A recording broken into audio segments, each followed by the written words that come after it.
Hello and welcome to Riverside Children's Church. It's great that we can worship together, whether you are in your own home, whether you're doing church at home with other people in a community group or life group, or whether you are actually at Riverside House. It's great that we can worship all together and look at the life of Jesus, who Jesus is and what that means for us over this term, as well as the youth and the adults in the service as well. And this morning, it would be great if you could get to know each other a little bit. I'm Melody, and the question to go round if you're in a group and ask is, if you could have any superpower, what would it be? So say your name and your chosen superpower. So my superpower would be to be able to summon things. I think that's quite a handy superpower, it would be quite cool. So what would your superpower be? Have a few moments to pause this video and talk about it, maybe in your families or in your groups, wherever you may be.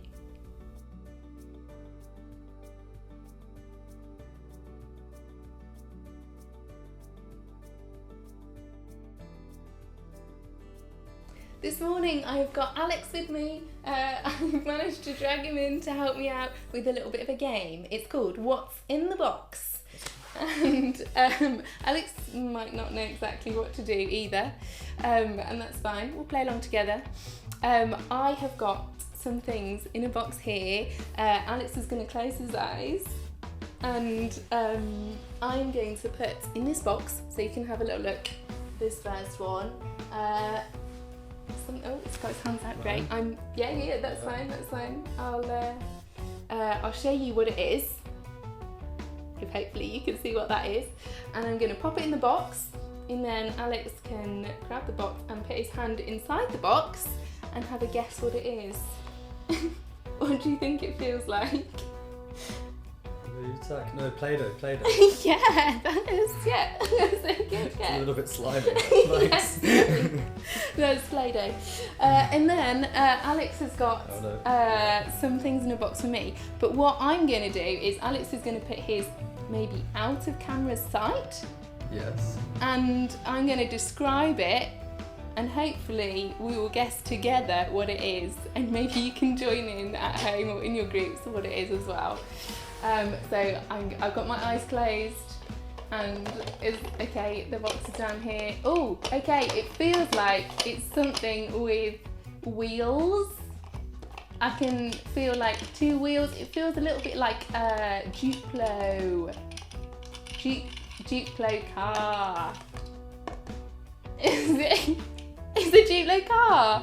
Well, I wasn't very good at describing that, but hopefully you guessed as well with the wheels. Yeah. Duplo, yeah. 2-wheeled car. Yeah. Great. And now I have got another one for Alex to describe to you. Okay. Oh, I've just got okay. So you've got to, I'm gonna put it down out of shot so nobody can see. So you can guess as well. So I put it down quite low. Yeah. And can you describe what does it feel like? Okay, it's a How little big bit is it? stringy. It's kind of could fit in your palm. It's kind of like lots of different strands. Yeah. I think they're stretchy. Maybe they are. Is it a bunch of elastic bands? Yeah. Great. And if you're in a group right now, you can have a go at doing this if you want to, find something. Or if you're at home, you could go and run and find something and try and get maybe a family member to guess what it is with their eyes closed. Or if you're in a group, why don't you all sit round in a big circle, choose one person to go into the middle, have their eyes closed and put some keys or something noisy behind them and have a go at getting the keys from behind their back without them noticing. If they hear anything, they have to point at you. And that's it, you're out. Next person's go. Great, go for it, have some fun.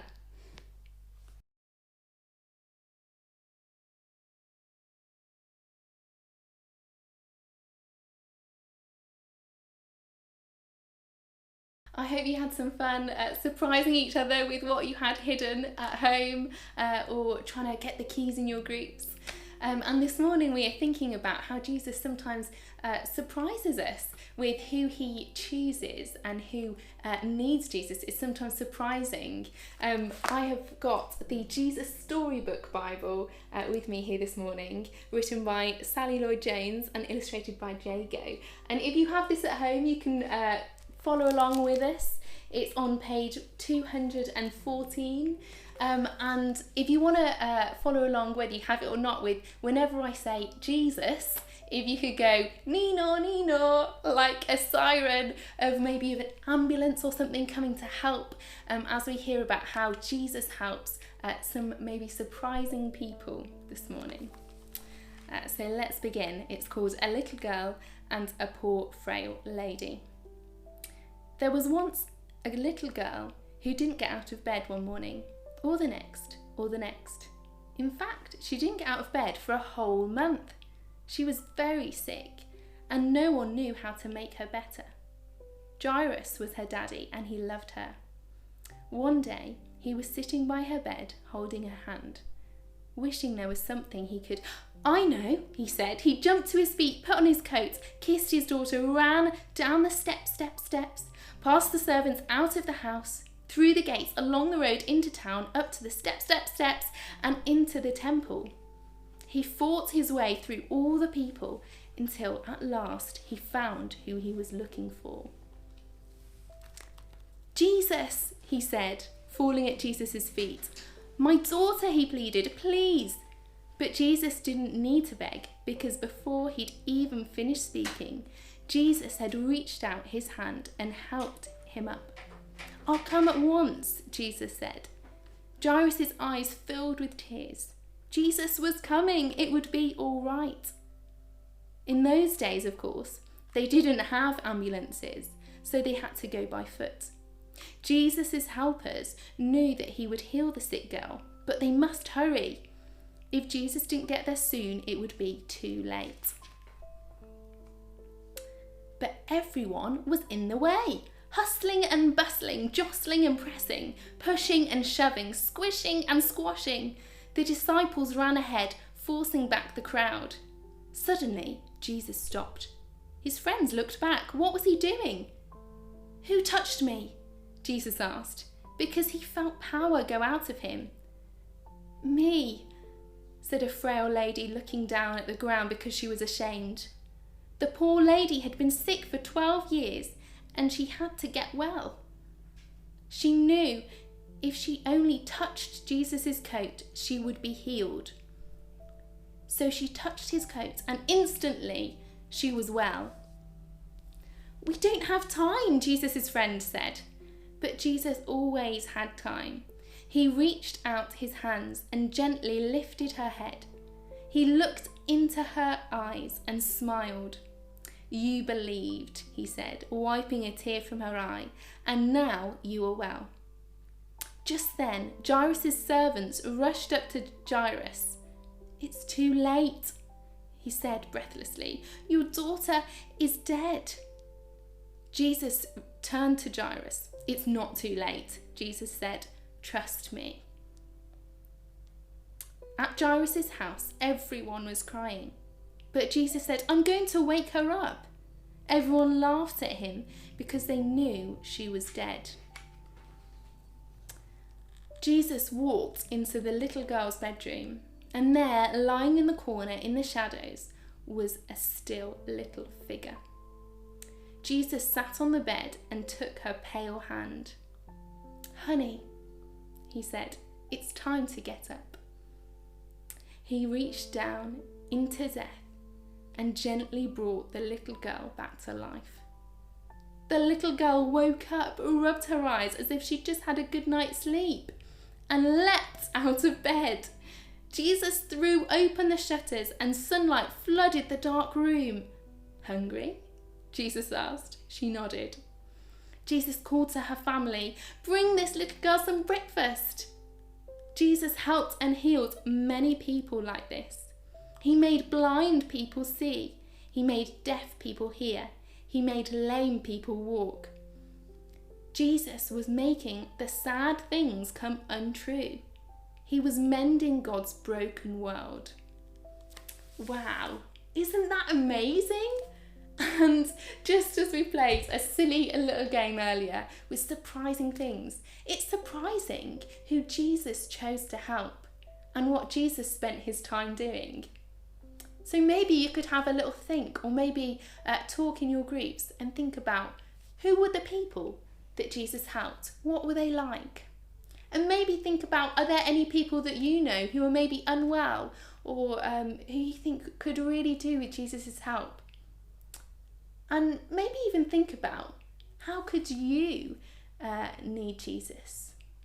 How do you need Jesus' help today?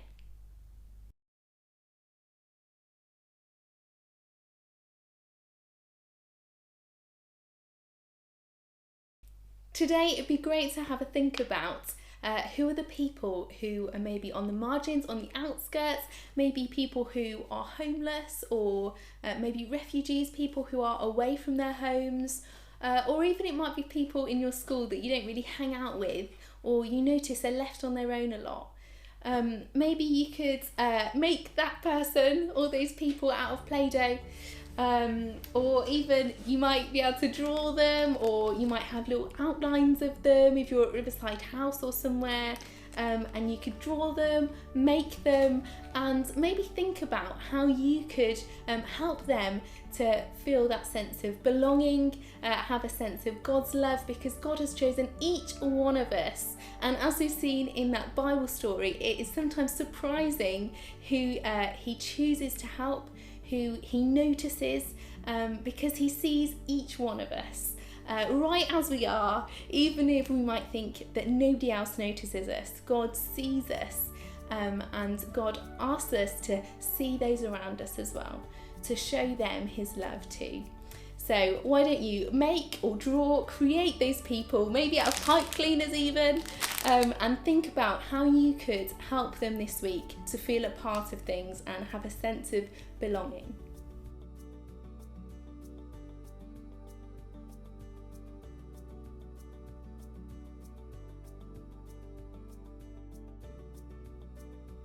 Maybe you want to take some time, if you're in a group or at home, to pause in a moment, or when we finish this video, to just pray together, to maybe think about those people, ask God to show you how you can help those people this week.